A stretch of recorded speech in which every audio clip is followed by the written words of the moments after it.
Bismillahirrahmanirrahim. Rabbi shrah li sadri wa yassir li amri wahlul 'uqdatam min lisani yafqahu qawli.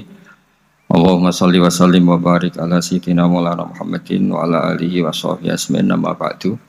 Ketika manusia mengatakan mampu, sebenarnya ada sekian hal yang manusia itu tidak ikut melakukannya, tidak ikut menciptakannya.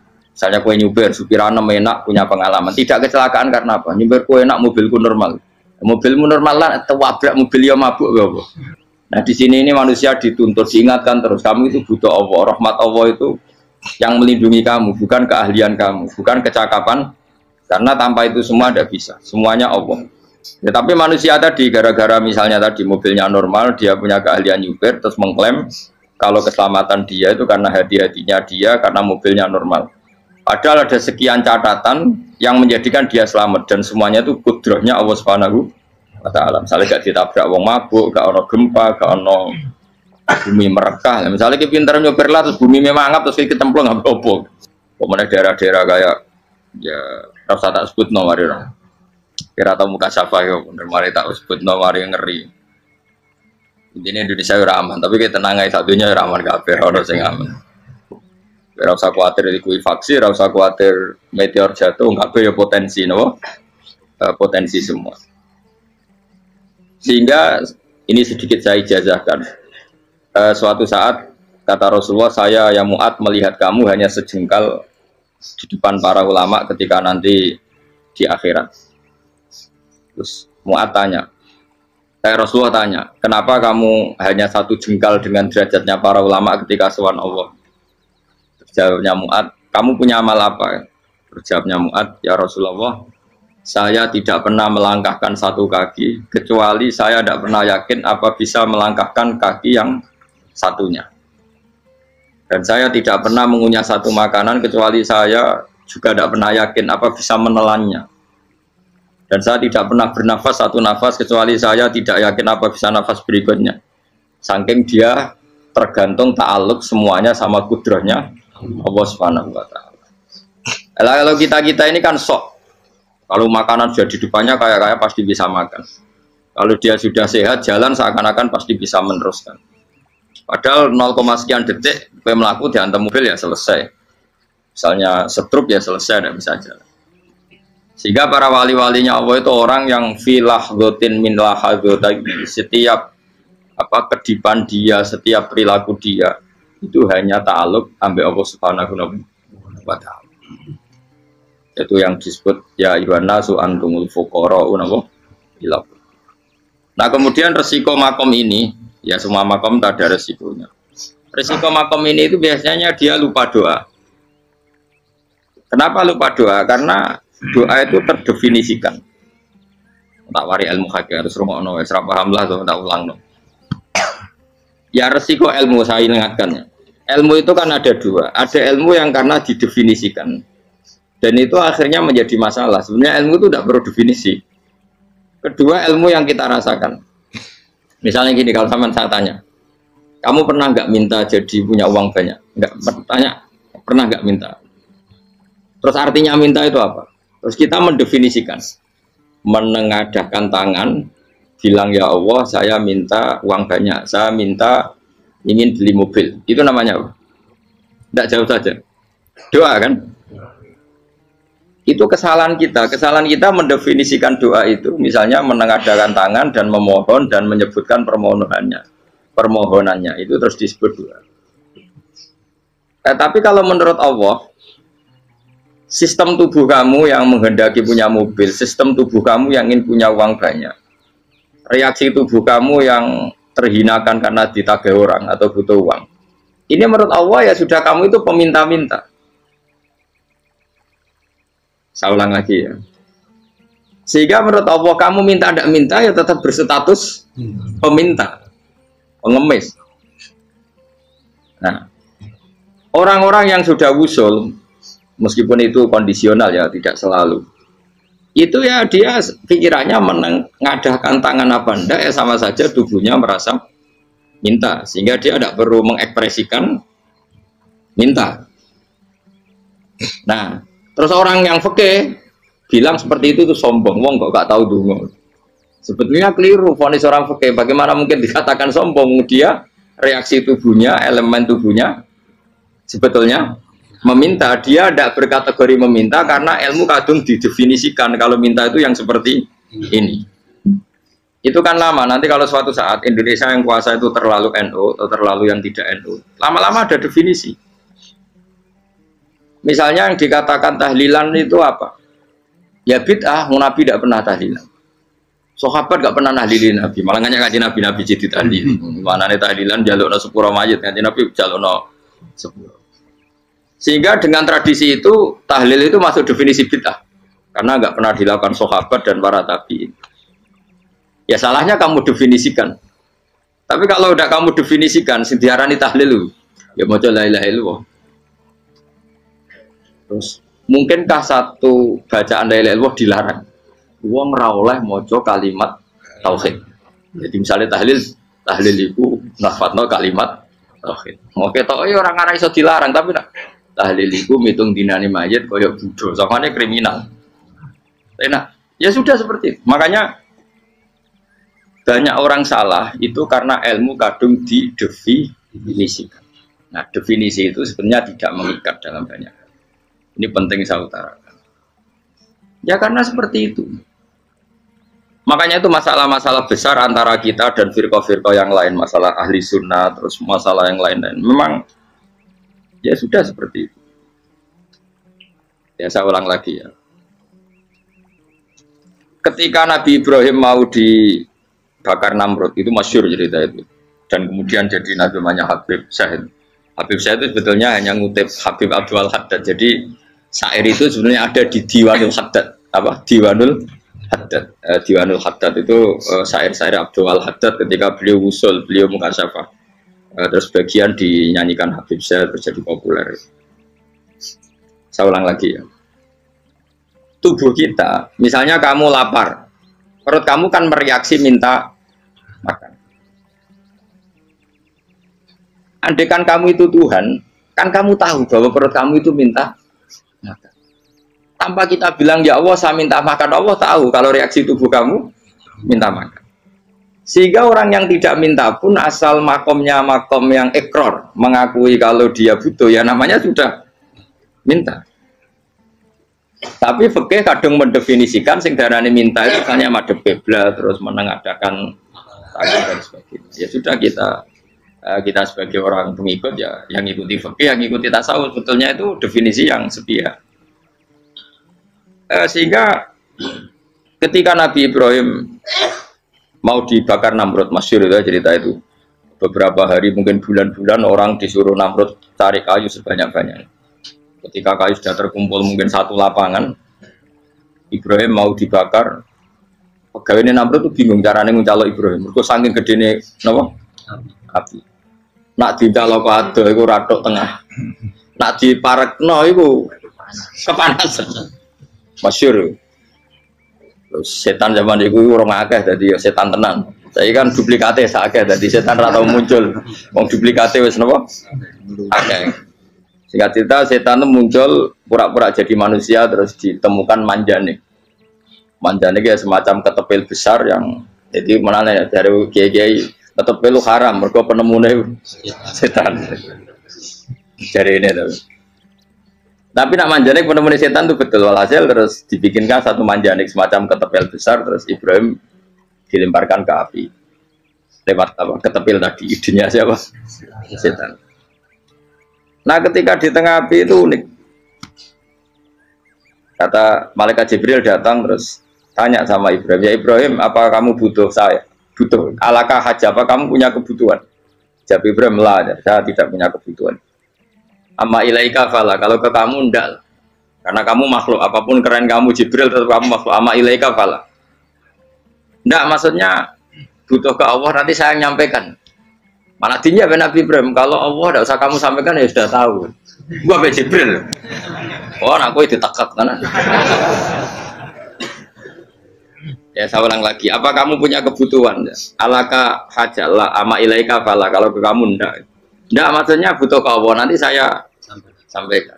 Karena Jibril yang mentang-mentang dekat sama Allah dan tukang memberi informasi. Tapi kata Ibrahim, kalau ke Allah sih nggak perlu kamu. Dia sudah. Nah, itu terjadi nazamnya Habib Abdul Haddad Masyhur itu apa? Hasbi min su'ali ilmuhu bihali. Jadi cukup ilmunya Allah itu menjadikan saya tidak perlu minta. Hasbi min su'ali ilmuhu bihali. Jadi ada kondisi tertentu yang para wali itu, saya ulang lagi, kondisi tertentu yang para wali itu ya tidak minta. Tapi kalau itu ditiru jenengan semua ini jadi keangkuhan. Kenapa? Wes ora ndonga tangane ditenagakno, atine ora eling pangeran, kan akhirnya tak jaluk tenan itu. Jadi aja niru wali-wali. Nah, wali-wali itu kan misalnya tangannya tidak menengadah tapi semua sistem tubuhnya merasa butuh sama. Saya itu pernah gitu. Tapi itu kondisional dan saya juga ngulang tidak mesti bisa. Ketika saya umroh itu pernah saya ada satu kondisi itu doa ya di putaran pertama terus. Di putaran pertama saya berdoa ya agak banyak di multazam. Putaran kedua mau berdoa sudah tidak berani lagi. Sampai ke-7. Hari kedua ya tidak berani, hari ketiga tidak berani. Nah seperti itu tidak bisa dibuat-buat meskipun saya juga agak ingin. Tapi ya pas itu ya agak bisa. Gara-gara itu korban kitab hikam, ya kitab hikam yang terkenal. Kitab hikam itu pernah cerita gini. Rubbama dallahum al-adab ala tarkit tolak. Terus di antara makalahnya itu wa inna ma yunabbahu man yajuzu alaihil ikhfal. Tapi kamu jangan niru, dosa kan. Tapi jangan ingkar ilmu ini, tambah dosa oke. Jadi niru ya dosa, ingkar ya dosa. Jadi ada seorang wali kata hikam. Kadang-kadang seorang wali itu mau doa diulang itu sungkan. Kenapa? Yang perlu diingatkan tuh yang potensi lupa. Allah kan masih ingat doa kemarin. Lalu itu gara-gara saya sebelum umroh itu mensinau kitab hikam itu agar fitrullah. Ya Allah, sing tak dongani wingi ejek eling kok tak eling nomene. Jadi wa inna ma yunabbahu man yajuzu alil fal, yang bisa diingatkan hanya orang yang potensi lupa. Sementara Allah tidak akan. Tapi kan akhirnya dongane eling. Ya Allah kayak kemarin. Hari ketiga ya Allah kayak. Makanya menurut saya ilmunya orang hakikat itu juga ada sisi kriminalnya karena ya tadi. Tapi kamu ingkar ya keliru. Memang Allah gak mungkin lupa, ngapain kamu ingatkan? Makanya menurut saya Allah itu manggat terbaik, bener-bener Rahman Rahim. Mestinya nak Allah terbaik, itu mau bedino malah ngamuk. Lah aku lali tapi mbok eling dong. Tapi Allah itu ya maklumi ya, dengan kekeliruan. Kita ini kan selalu keliru, dongo terus ya keliru sebetulnya, karena seakan-akan kan mengingatkan seseorang yang mungkin lupa. Wong Allah tidak pernah lupa kok, kamu ingetin terus. Atau kamu menggurui Allah, yaitu ya Allah nang sebadani kalau di diake, padahal nggak mesti maslahat bagi kamu. Diake orang mesti maslahat bagi kamu.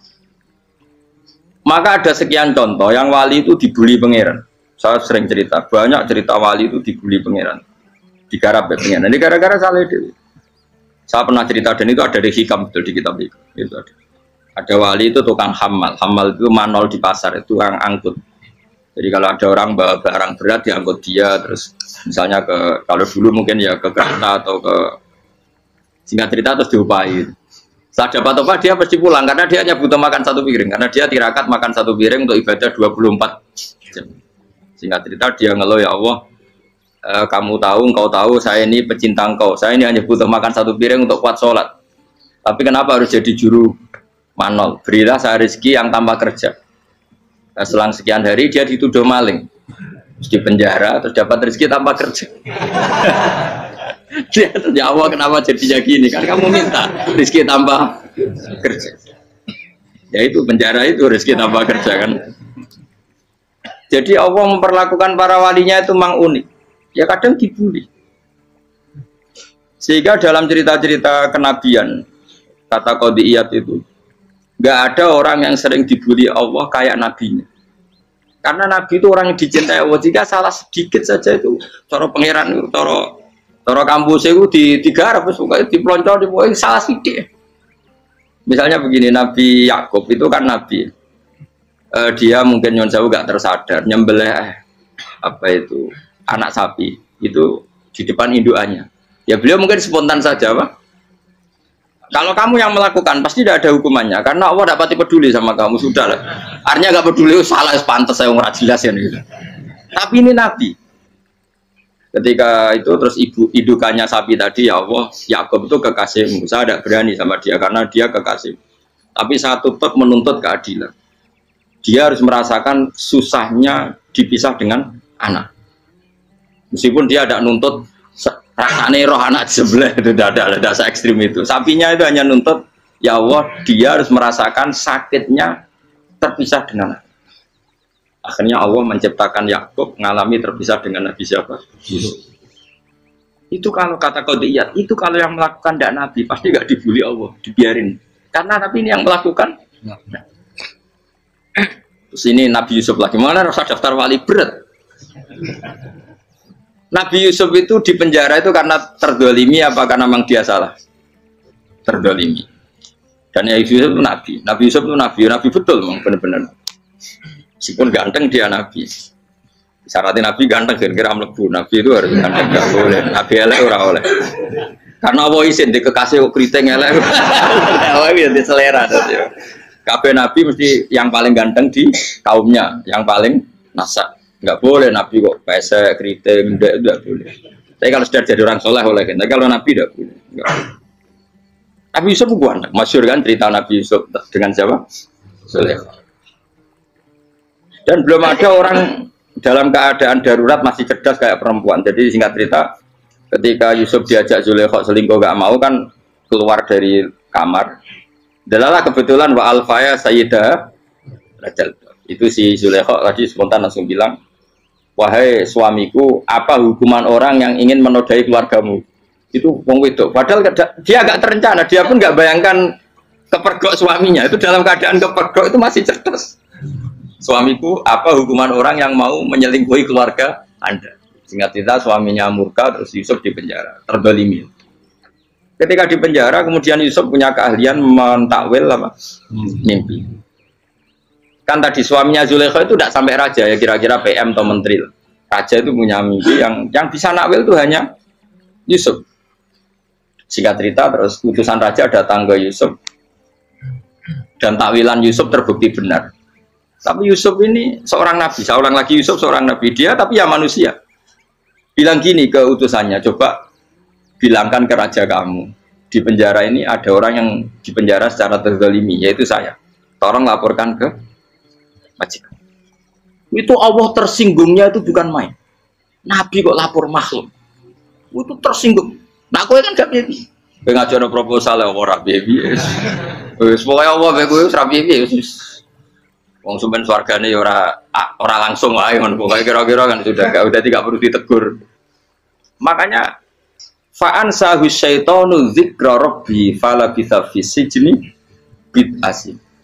Maka Allah mentakdirkan utusan raja tadi itu lupa melaporkan peristiwa Yusuf ke raja tadi. Sehingga raja gak pernah dengar kalau ada orang di penjara karena Allah tersinggung. Wong kowe ku nabi kok lapore ambek penguasa. Ngono tok iku wis Allah tersinggung. Karena dia nabi, gak boleh nabi lapor makhluk. Jadi Allah itu dengan nabi itu sangat-sangat sensitif. Sangat-sangat sensitif. Belum begitu. Terus cerita terkenal, meskipun ini nggak ada di Quran, Nabi Musa. Nabi Musa itu pernah sakit gigi.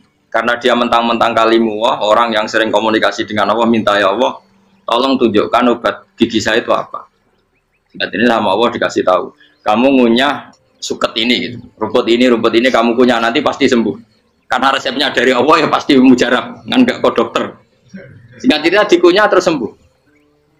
Suatu saat dia sakit gigi lagi, nggak konsultasi lagi karena masih punya resep tadi kopian apa resep. Dia datang nyari suket yang sama dikunyah tambah sakit. Tanya sama ya Allah ini kan resepnya yang sama, kenapa tambah sakit? Kata Yusuf, kata Allah, kamu itu kekasihku. Ora nak sing ngobati ku aku ra suket sembrono. Semenjak itu Yusuf Nabi Musa tidak pernah taruh resep lagi sudah. Andikan tuh kamu pasti Allah juga nggak tersinggung. Makanya kata Qadiyat, kenapa para nabi sering ditegur itu bukan karena Allah murka. Nabi itu beda. Jadi kesalahan kecil atau apa-apa yang menurut kita ada salah itu untuk nabi salah. Makanya di ahli sunnah ada kaidah apa? Mimba bi hasanatil abror sayyiatul muqarrabin. Pernah dengar kaidah apa? Mimba bi hasanatil abror sayyi'atul muqarrabin. Sesuatu kalau dilakukan umumnya orang itu hasanah atau kebaikan, tapi kalau dilakukan para nabi itu salah. Karena apa ya? Saking dekatnya dengan Allah. Seorang lagi apa? Mimba bi hasanatil abror sayyi'atul muqarrabin. Jadi nabi itu beda. Nah, para nabi itu orang-orang yang mengalami fikir yang doa resmi kayak siapa tadi? Definisi fikih ya sering. Kayak definisi orang tasawuf yang sering. Sehingga ketika Nabi berdoa ya memang secara disiplin ilmu yang namanya berdoa ya minta Allah dengan mengadakan tangan. Ketika agak berdoa karena Nabi sadar Allah tidak perlu diingatkan lagi, pasti masih ingat. Gitu. Jadi dua-duanya benar terus. Makanya Nabi itu lam yazal fitaroki, Nabi itu selalu naik derajatnya. Karena pas minta ya benar, pas tidak minta ya. Kalau kamu turun terus. Pas minta itu karena tomak kamu, hadun nafsi kamu, serakah kamu, tapi nggak tahu diri pantas taura dengan permintaan. Kayak gue misalnya jongo dia jadi wali, iso Allah tersinggung, bocor atau tirakat atau dia harus jadi wali. Tapi gak dongo ya Allah tersinggung, kere atau dongo. Jadi orang kalau tidak wali itu sudah keliru terus. Jadi gue di sepuro, tapi tak kira itu ada. Ya jajal gitu nggak wali kok sabtu kok dirjelan.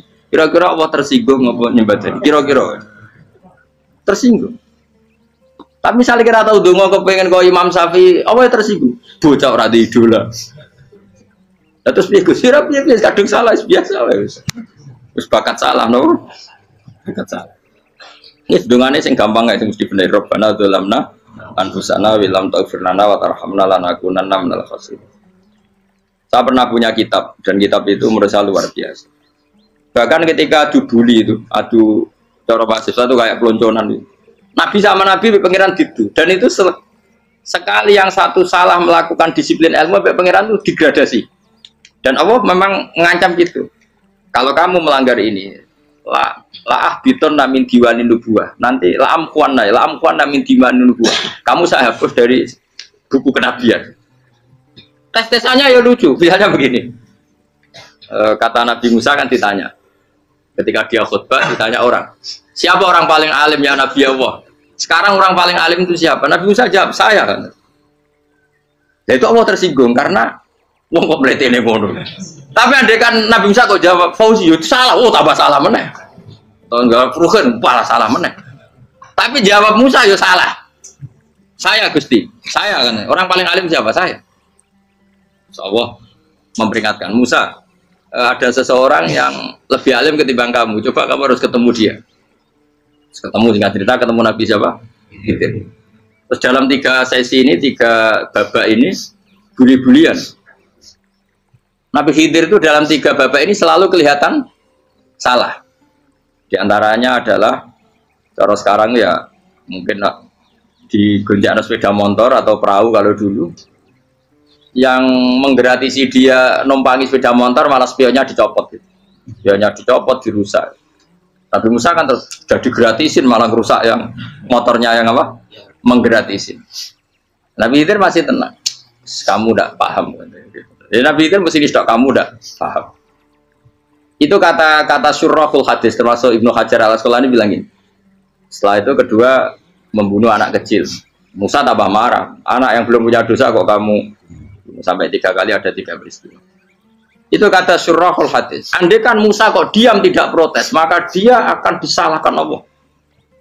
Karena dia berarti membiarkan kemungkaran di depan matanya tanpa reaksi. Jadi sebetulnya ketika Musa berontak itu Nabi Khidir, Nabi tenan itu. Jadi itu kan unik. Tapi berontak itu disalahkan. Jadi angel sandi tes-tesan jadi Nabi itu ya angel. Misalnya kok Nabi Musa itu kayak model santri Jawa Timur. Nabi Khidir salah, nggih derek mawon. Ya ora nabi jero barang mungkar. Menengae. Berarti yo nabi goblok ngono kira-kira. Makanya memang Musa harus konsisten seperti itu, harus demo terus. Kayak saya misalnya sebagai kiai fikih, kiai ya harus seperti ini cara mulang saya. Enggak boleh saya misalnya terus anut mulang terus tawadhu semeneng itu ora karu-karuan.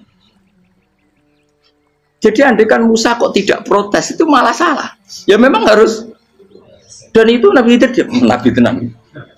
Makanya Nabi Khidir akhirnya respect. Tidak ada hati sebaik Abu Musa. Risi itu gak nyaman ketika melihat kemungkaran. Jadi itu sebenarnya poin.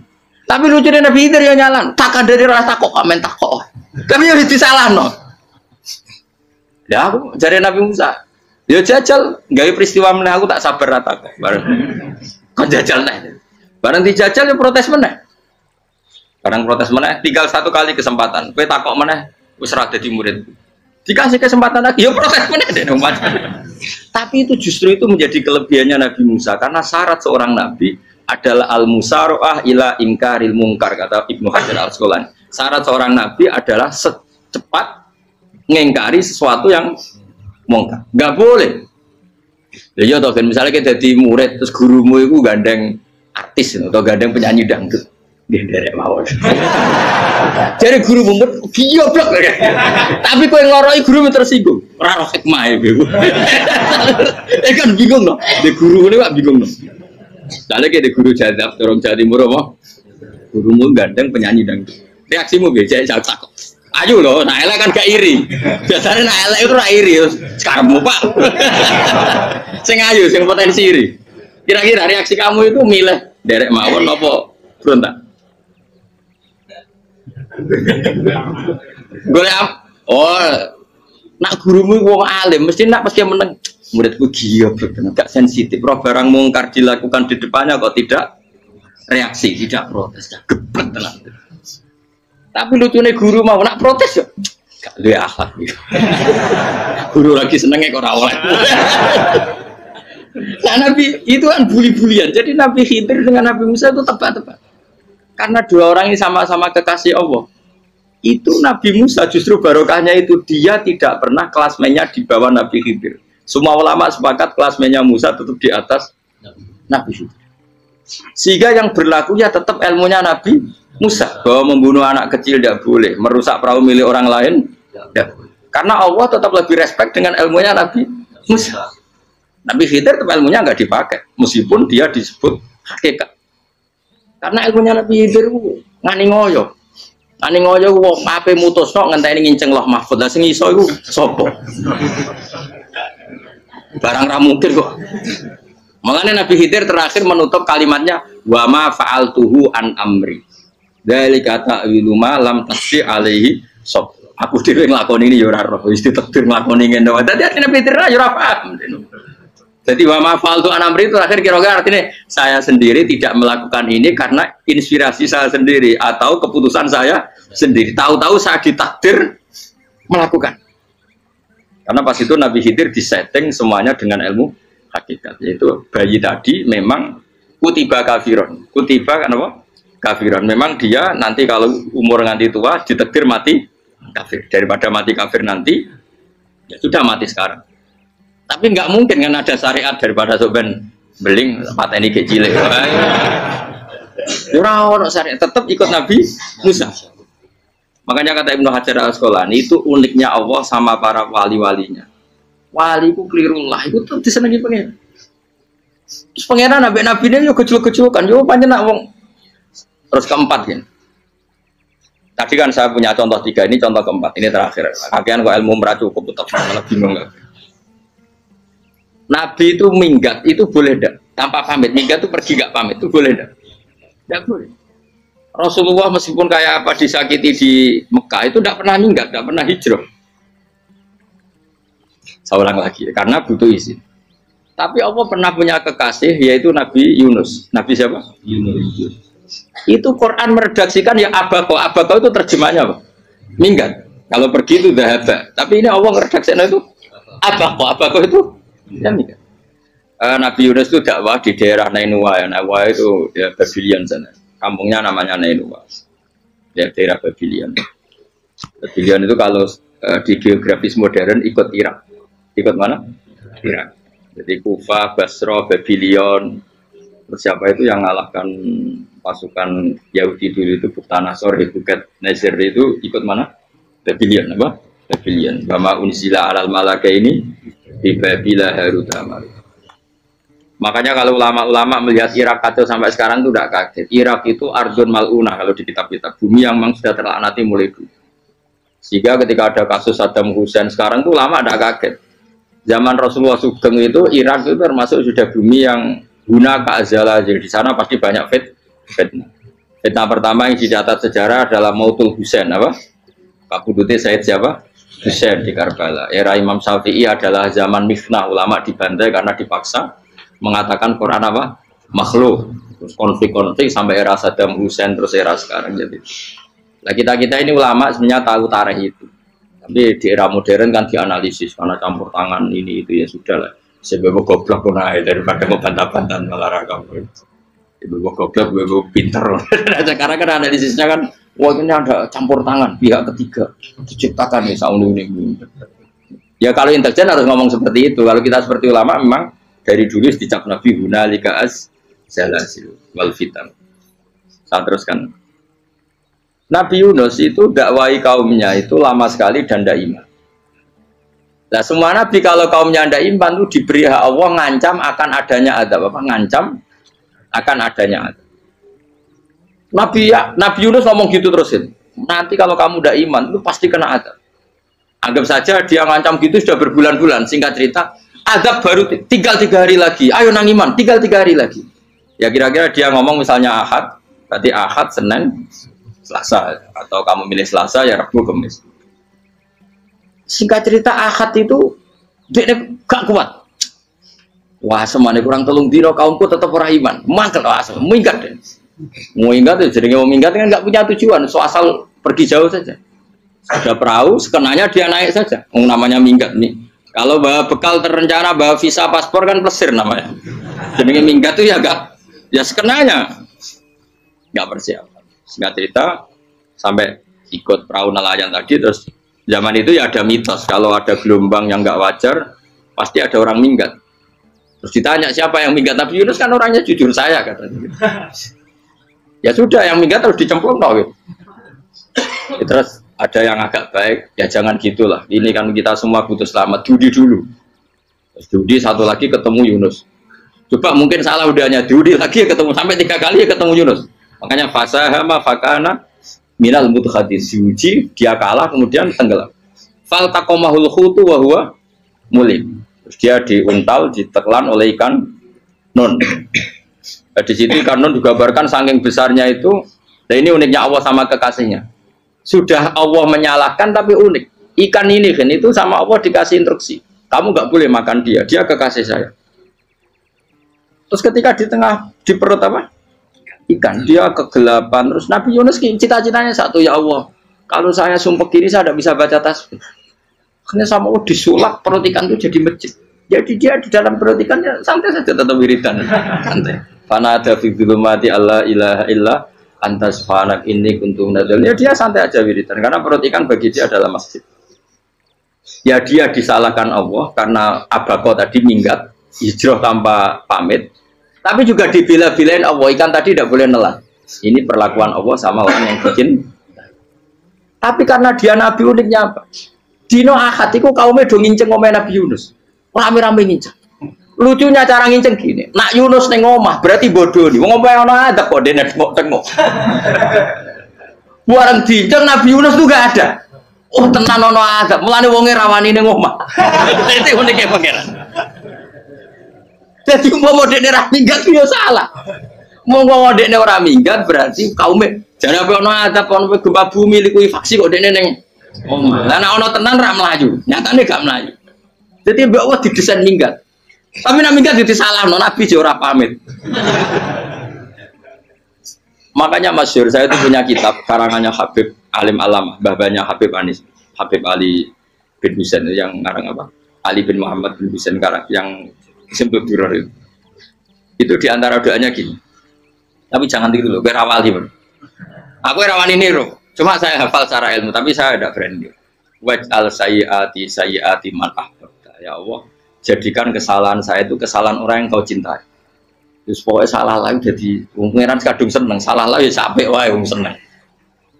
Waj'al sayyiati man ahbab. Terus kalau gue lah dimanja wong tuamu, anak paling disayang, salah gue lucu. Gue cah cilik, gue seneng cah cilik, salah gue lucu. Cano gelas ya lucu, tiba ya lucu, tiba nih cah tua. bocah jelalatan mulane tiba. Nah itu barang kau menginceng omahe Nabi Yunus gak ono wong. Wah, berarti adab mau turun betul. Andai kan adab tidak jadi turun, pasti Nabi Yunus berani di tenang. Wes. Barang mulai malam Kemis, adab itu sudah kelihatan. Ada puting beliung, ada apa, sudah jelas pasti ada adab. Kaum yang lapangan tobat. Tobat finish. Secara bal-balan menit-menit apa? Terakhir. Woi, aku agak pengen ditompo tobatnya. Wes gak sido tak adab wong kowe tobat. Singkat cerita Nabi Yunus hari ketiga atau apa dia selamat. Pakai versi yang umum saja. Selamat faltaqamaul hutu bahwa falaula annahu kana minal musabbihin ala bitafiqatni ila yaumi yub'atsun. Akhirnya dimuntahkan sama ikan tun tadi terus dia keluar. Barang keluar tanya-tanya kabar gimana kabar kampung Nenua baik-baik saja. Kabar awani mulai karena dia tahu kalau orang bohong itu dihukum mati. Padahal dia bohong katanya Kemis itu ada adab ternyata kampungnya baik-baik. Padahal baik-baiknya karena mereka jadi masyarakatnya nyari dia karena mau iman. Si nabinya agak berani pulang karena nanti dihukum mati. Aku pangeran nabi kekasih itu dia pangeran ya bully gitu. Oh itu beda-bedaan, wong kekasih pangeran, aku yang ngerti pintu langsung diadab. Jadi pangeran kekasih aku beda, orang koyo. Akhirnya biru seramani mulai. Wah nak mulai aku disiksa. Perkara nih, kalau pembohong itu dihukum mati. Masyarakat yang golek tenan, mereka malam Kemis ku ono adab tenan. Cuma terus do tobat. Disebut falau laka nasqaryatun amanat fanafa'aha imanuha illa qauma Yunus lamma amanu kasyafna anhum adzabal khizyi fil hayatid dunya. Enggak ada kampung yang saya adab kecuali kasil tak adab, kecuali kaum Nabi Yunus. Aku semeh ngadab lho, pas menit terakhir peta adab tobat. Akhirnya rasido aja pangeran. Iku kaum Nabi sinten? Iku yo barokah minggate Nabi Yunus. Lah iku nabi. Wong kliru kok barokah. Iku nabi. Umpama Nabi Yunus ora minggat, kaume berpikir Yunus bohong. Wong ape ana azab kok tengok-tengok ning ngomong. Tapi pas minggat tenan yo disalahno pangeran, minggat kok gak paham. Amalane kira usah protes. Wali itu beda, kekasih pangeran. Itu sama dengan sing dialami Rasulullah sallallahu alaihi wasallam ning Sulhul Hudaybiyah. Semua perjanjian itu salah secara hukum fikih. Bukan salah lagi, sangat salah cara ukuran fikih. Sehingga semua sahabat itu protes kecuali Abu Bakar As-Siddiq. Cuma semuanya ngomong Umar, tapi semua sahabat akhirnya ya coba di antara perjanjian gini. Pertama kan enggak biar sampean enggak terlalu jadi teroris, enggak terlalu jadi ekstremis. Memang ya usah jadi teroris, ya terlalu jadi teroris. Semua itu mungkin kan, ning dunia semuanya mungkin. Singkat cerita Nabi itu sudah di Hudaybiyah. Hudaybiyah dengan Mekah kan tinggal sekitar paling 40 kilo. Saya pernah itikaf di masjid yang pernah dipakai Hudaybiyah. Kan sekarang jadi mikot ya, termasuk mikot umroh di Mekah kan apa? Hudaybiyah kan mikot di yang terkenal kan apa? Jirona, Tanim, Hudaybiyah. Itu perjanjiannya tuh gini. Perwakilan dari Quraisy namanya Suhail bin Amr, siapa?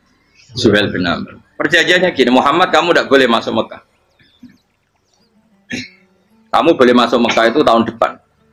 Padahal Nabi sudah bilang ke para sahabatnya, ayo kita umroh. Dan diberi hak umroh. Tapi setelah sekitar 40 kilo masuk Mekah dicegat sama orang kafir Quraisy. Nah, Nabi sakit tenan. Nabi kadung mentafsir, memberi berita gembira, saya mimpi kalian masuk tanah haram aminina mukhalikin, aman semua. Semuanya bercukur gundul atau mencetak rambut. Pokoknya terus kata sahabat senang sekali karena mimpi Rasulullah tidak pernah apa? Tidak pernah salah. Bareng di situ di antara perjanjiannya hadza ma kataba ali Muhammad Rasulullah. Ini perjanjian yang ditulis Muhammad Rasulullah. Kata Suhail, hapus kata Muhammad Rasulullah. Kalau saya tahu kamu Rasulullah tidak saya perangi, tulis Muhammad bin Abdullah. Kata Rasulullah, ya Ali hapus tulisan Muhammad Rasulullah. Kata Ali, tidak saya akan menghapus setelah Muhammad Rasulullah. Saya beri Nabi unik. Hapus gak popoli, masih aku hapus aku tetap Rasulullah. Tulisan jadi Nabi ya rileks saja. Tapi Ali katanya, "Fawwama ana bimakhihi abadan." Saya ada akan menghapus tulisan itu selamanya. Kata Nabi, "Kowe nek ora gelem ngapus, tanganku dudono, aku sing ngapus. Nabi kan umi tidak bisa baca terus. Tangannya Nabi sendiri yang dilewatkan Ali ke tulisan itu sehingga terhapus. Nabi ya rileks, wong tulisan wae aku ora ditulis Rasulullah ya tetep Rasulullah. Nabi masih rileks. Terus perjanjian kedua, kalau ada orang kafir Quraisy masuk Islam harus dikembalikan karena berarti keluar dari habitat. Jadi kalau sudah Islam kok masuk kafir lagi harus dibiarkan karena berarti kembali ke habitat. Nabi bilang ya nggak masalah. Semua perjanjian itu merugikan Islam. Itu secara fikih pasti salah. Akhirnya Umar itu protesnya keras sekali. Ya Rasulullah, apa engkau masih nabi? Takaknya sengak. Apa engkau masih nabi? Dan Nabi siapa santai bala ya saya masih nabi. Tapi kenapa kamu hinakan kita dan memberikan kehormatan pada orang-orang kafir itu? Jadi kan Nabi lucu. Ya agama itu kayak pangeran. Masih aku perjanjian yang ngono kok pangeran sing angkat agama iki tenang wae. Kan Nabi ku perjanjian mek manusa gampang. Jadi Nabi itu sange imannya Allah tetap yu'izzu hadaddin. Allah pasti memuliakan ini agama. Apapun perjanjian yang diciptakan manusia. Makanya bapak saya, Mbah Mun guru saya itu ngaram-ngaram tenan mikir Islam. Islam kok pikir haram, ono sing duwe. Ben dunia rusak kok ben tetep Islam mulya. Rasa kok pikir terus keliru-keliru lah perjanjian dunia keliru lah. Lo coba Uni Soviet kayak apa hegemoninya? Kayak apa kuatnya Uni Soviet? 100 tahun mengkooptasi Uzbek, Tajikistan dan tapi apa bisa menghilangkan keimannya orang Uzbek Ceknya? Ketika Uni Soviet bubar langsung malah negara-negara itu jadi persemakmuran yang negara apa? Indonesia kayak apa dikooptasi? PKI, jajah Londo 350. Mbah Soleh Darat alim zaman Londo, buyut-buyutku alim zaman Londo. Iku semondok Mekah ya alim.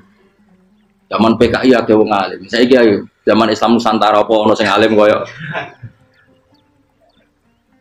Jadi Islam menarik zaman wis di regani negara, zaman rung dinegani negara iku wis mul. Karena Terima kasih buat semua yang sudah menyimak video dari Kucigang ngaji soal ceramah Gus Baha. Semoga bermanfaat dan mendapatkan ilmu yang berkah dari ceramah-ceramah Gus Baha. Amin amin ya robbal alamin. Dan jangan lupa di like, di komen, dan di subscribe channel Gus Cigang supaya admin rajin upload video ceramah pengajian Gus Baha. Terima kasih. Wassalamualaikum warahmatullahi wabarakatuh.